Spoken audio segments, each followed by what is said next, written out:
why happiness has become such a hot topic of conversation? Yeah, so, happiness is a very hot topic of conversation today, though in a way it's been that way for thousands of years. So Aristotle, one of the fathers of Western philosophy, talked about happiness as human beings' highest end. Confucius, Lao Tzu talked about it. Religion speaks about it, happiness in this world, in the afterlife. But you're right in that today there's more conversation, whether it's in newspapers, whether it's in bars and just about everywhere. And the question is why? And I think the main answer is that today, for the first time, we have a science of happiness. So it's one thing philosophizing about happiness. It's one thing talking about how religion is related to happiness in this or the afterlife. But when you have a science of happiness that actually provides you real tools that you can use, that you can apply, whether it's to your own life, whether it's to your kids' life, whether it's in your organization, now that's different, and people are interested in that.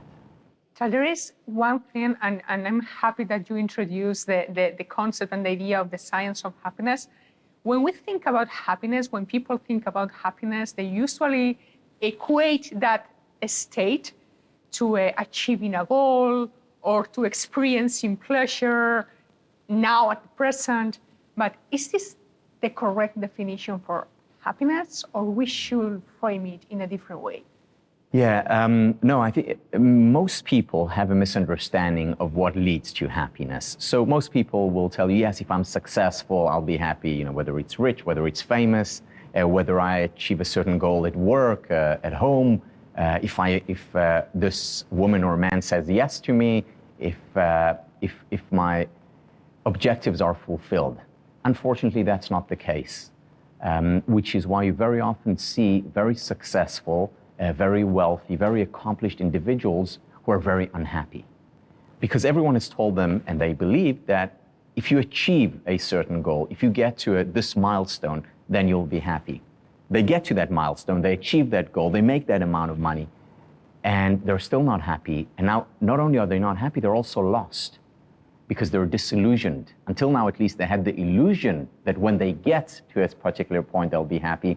They got there, they're not happy, they don't even have that illusion to sustain them. Achieving a goal doesn't make us happy, certainly not for the long term. Yes, we experience a high, a spike in our levels of well-being, but it's short-lived. And there's research showing that lottery winners, people who've just made millions of dollars, it's their life dream come true, that they think they'll be happy for the rest of their lives. Within 3 months, they're back to where they were before, only more disillusioned. You find it with professors. Their whole lives, they've been striving to become tenured. They finally get tenured. They think they'll be happy for the rest of their lives. Well, that will last, a month or 6 at most. Getting to a particular point leads to temporary well-being, not to a permanent rise in happiness. So, Tal, what does the science of happiness say about what makes us happy?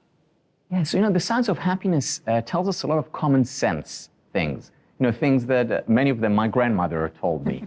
But today we have the scientific backing for it. So for instance, relationships are the most important components of a happy life.